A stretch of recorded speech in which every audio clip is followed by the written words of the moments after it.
Dear students, हम पढ़ रहे थे कि हम न्यूक्लिक एसिड के बारे में पढ़ रहे थे और न्यूक्लिक एसिड जो है वो हमने न्यूक्लियोसाइड पढ़ा, फिर न्यूक्लियोटाइड पढ़ा, ठीक है। और पॉलीन्यूक्लियोटाइड मिलकर क्या बनाते हैं, प्रोटीन बनाते हैं, ठीक है। अब हम पढ़ रहे हैं डीएनए और आरएनए, जो कि क्या है, न्यूक्लिक एसिड है। ये दोनों क्या है, न्यूक्लिक एसिड। डीएनए है, ये डीएनए लिखा हुआ है। तो डीएनए और आरएनए क्या है, न्यूक्लिक एसिड है। और दोनों में क्या डिफरेंस है, अब हम वो आइडेंटिफाई करेंगे। तो नंबर 1 पता लग रहा है आपको, राइबोस। इसका फुल फॉर्म क्या है, इसकी फुल फॉर्म सबसे पहला डिफरेंस तो यही है, ribose nucleic acid, nucleic acid. और ये क्या है, deoxy ribose nucleic acid, deoxy ribose nucleic acid. Number 1 तो डिफरेंस यही हो गया। दूसरी बात, ये राइबोस है, ये नाम कहाँ से आया कि आरएनए में राइबोस शुगर प्रेजेंट होती है। कौन सी शुगर, राइबोस शुगर, ठीक है। जबकि डीएनए में डीऑक्सी राइबोस शुगर प्रेजेंट होती है। नंबर 3 यहाँ पर देखो, राइबोस जो आरएनए जो है उसमें जो एडेनिन जो है, जनरली एडेनिन किससे बॉन्ड करता है, थाइमिन से। एडेनिन किससे बॉन्ड बनाता है, थाइमिन से। लेकिन आरएनए में एडेनिन किससे बॉन्ड बनाता है, यूरेसिल से बनाता है। किससे बनाता है, यूरेसिल से बनाता है, ठीक है। जबकि यहाँ पर एडेनिन किससे जुड़ा होता है, थाइमिन से जुड़ा हुआ होता है। ये चीज़ क्लियर हुई आपको। नंबर 4, यहाँ पर प्यूरिन और पिरिमिडिन इक्वल नहीं होती है। यहाँ पर प्यूरिन, ये प्यूरिन है, purine and pyrimidine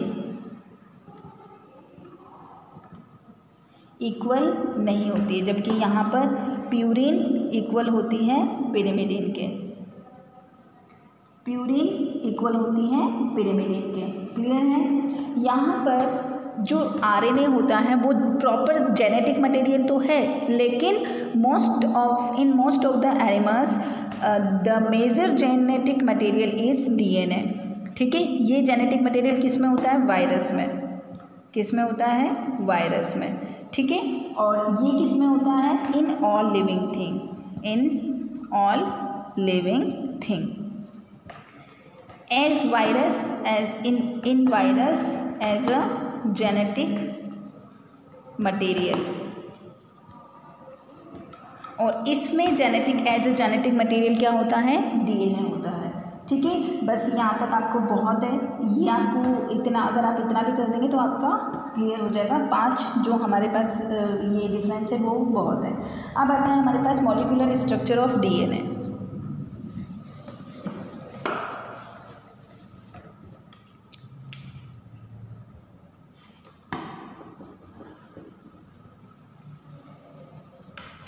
molecular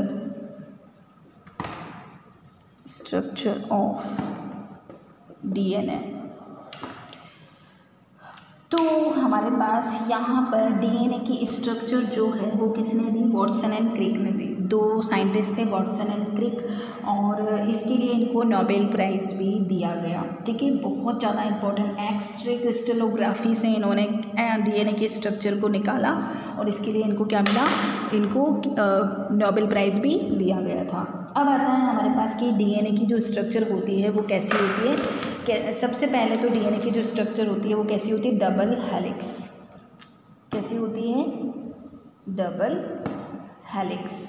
helix मतलब होता है 2 धागे, हेलिक्स मतलब होता है धागे, और 2 डबल मतलब 2 धागों से मिलकर 2 धागों जैसी स्ट्रक्चर होती है किसकी, डीएनए की, ठीक है। और ये दोनों जो स्ट्रैंड होते हैं, हेलिक्स मतलब स्ट्रैंड, हेलिक्स मतलब स्ट्रैंड, ठीक है। ये जो धागे जैसी इस तरीके की 2 धागे होते हैं, ये इस तरीके से। तो ये जो 2 स्ट्रैंड हैं ये एक दूसरे के कैसे होते हैं, पैरेलल होते हैं। कैसे होते हैं, पैरेलल, ठीक है। लेकिन पैरेलल तो होते हैं, लेकिन अगर इसमें यहाँ पर इसका जो डायरेक्शन है वो एक का 5 to 3 है, तो दूसरे का क्या होगा, एंटी पैरेलल, पैरेलल तो हैं लेकिन इनकी जो डायरेक्शन है वो कैसी है, एंटी पैरेलल है। तो आप इसको क्या लिख देंगे, एंटी पैरेलल। कैसे होते हैं ये, एंटी पैरेलल, एंटी पैरेलल। ठीक है, देखो ये दो स्ट्रैंड है, ये पैरेलल तो हैं लेकिन अगर इसको 3 है और ये 5 है और यहाँ पर 3 है और ये 5 है तो हम इसको क्या बोलेंगे, एंटी पैरेलल। ये चीज़ क्लियर हुई। अब आता है हमारे पास ये जो दोनों स्ट्रैंड है, एक स्ट्रैंड ये और एक स्ट्रैंड ये दोनों बॉन्ड से जुड़े होते हैं। ये बॉन्ड है इनके बीच में, ठीक है, इनके बीच में बॉन्ड है। ये बॉन्ड जो है वो क्या होता है, हाइड्रोजन बॉन्ड। कौन से बॉन्ड से जुड़े होते हैं ये, hydrogen bond. Both strands are hold with hydrogen bond. ठीक है, अब आता है हमारे पास यहाँ पर 4th पॉइंट। अब क्या होगा, अगर मैं इन दोनों को अलग अलग करती हूँ तो ये मैंने क्या कर दिया, अलग कर दिया, और ये भी मैंने क्या कर दिया, अलग, और स्ट्रेट कर दिया इन दोनों को। ठीक है, यहाँ पर जो ये एंटी पैरेलल है और ये कार्बन है इनका, 5 नंबर वाला कार्बन, 3 नंबर वाला कार्बन, इसमें अपोजिट हो जाता है। यहाँ पर 5 नंबर वाला कार्बन, यहाँ पर 3 नंबर वाला कार्बन, तो 5 और 3। अब यहाँ पर क्या होगा, बने किससे होते हैं आपको पता है, किससे बने होते हैं, नाइट्रोजन बेस और शुगर और फॉस्फोरिक एसिड। तो मैं यहाँ पर सिर्फ अभी क्या बना रही हूँ, नाइट्रोजन बेस बना रही हूँ। तो यहाँ पर अगर एडेनिन है तो इस वाले स्ट्रैंड में क्या आना चाहिए, थाइमिन आना चाहिए, और इन दोनों के बीच में जो बॉन्ड होगा वो कौन सा होता है, डबल बॉन्ड। ठीक है, उसके बाद यहाँ पर अगर सी है तो इधर क्या होना चाहिए, जी होना चाहिए, और इन दोनों के बीच में बॉन्ड जो होगा वो ट्रिपल बॉन्ड होगा। ऐसे ही अगर यहाँ पर टी है तो उधर क्या होगा, एडेनिन होगा, और इधर दोनों के बॉन्ड डबल बॉन्ड होगा। इस तरीके से ये स्ट्रक्चर बनती है। तो 4th नंबर पॉइंट क्या होगा कि एडेनिन हमेशा किससे बॉन्ड बनाता है, थाइमिन से। Adenine always pairs with thymine. ठीक है, the bonds between them are hydrogen bond. दोनों किससे जुड़े होते हैं, हाइड्रोजन, 2 हाइड्रोजन बॉन्ड से। ठीक है, उसके बाद आप क्या है, उसके बाद 6 पॉइंट क्या है कि जो सी है वो किससे बॉन्ड बनाएगा, पेयर्स विथ गुआनिन।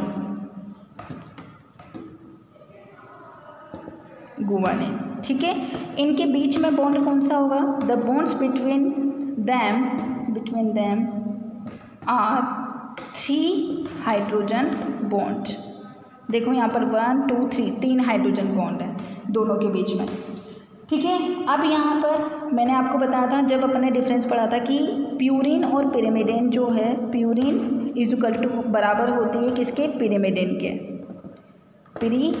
के। ये किसका रूल है, चारगाफ रूल। किसने दिया था ये रूल, चारगाफ ने दिया था, इसलिए इसको क्या बोला गया, चारगाफ रूल, जो आपकी अभी नहीं है। सिर्फ आपको ये चारगाफ क्या बोलते हैं कि प्यूरिन और पिरिमिडिन क्या होती है, इक्वल होती है, किसमें, डीएनए में, तो इसको हम चारगाफ रूल भी बोलते हैं।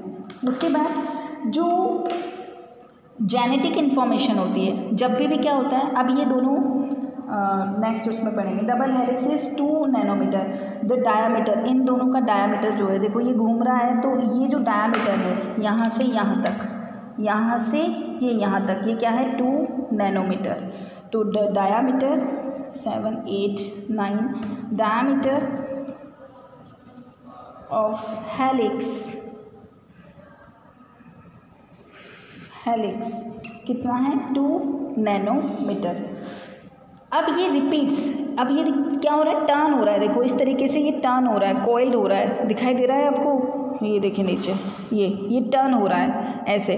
तो ये टर्न होता है तो ये कितने टर्न में कंप्लीट होता है, 3.4 नैनोमीटर में ये कंप्लीट होता है। ठीक है, और ये एक टर्न में, एक राउंड में कितने नाइट्रोजन बेस आ जाते हैं, 10 बेस पेयर्स। कितने बेस पेयर्स आ जाते हैं, 10। Very important, this is the very important structure. ठीक है, मैं आप कर रही हूँ वापस।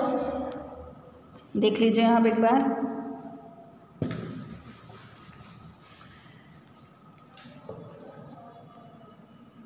अब यहाँ पर हमारे पास कॉन्फर्मेशन होता है। कॉन्फर्मेशन हमने पढ़ा था कि जो राइट हैंड भी होता है और लेफ्ट हैंड भी होता है। अगर राइट हैंड घूमता है तो वो अलग कॉन्फर्मेशन बनाता है और लेफ्ट हैंड घूमता है तो अलग कॉन्फर्मेशन बनाता है। तो यहाँ पर जो डीएनए है वो किधर की तरफ घूमता है? अगर राइट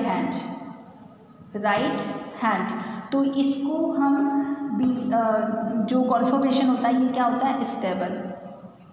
क्या होता है? ये स्टेबल होता है। ठीक है, ये चीज़ क्लियर हो गया। यहाँ पर जो हमारे पास डीएनए होता है ये इसके ऊपर चार्ज भी होता है। कौन सा चार्ज होता है? Negative charge. क्लियर है आपको? यहाँ तक हमारा ये स्ट्रक्चर कंप्लीट होती है।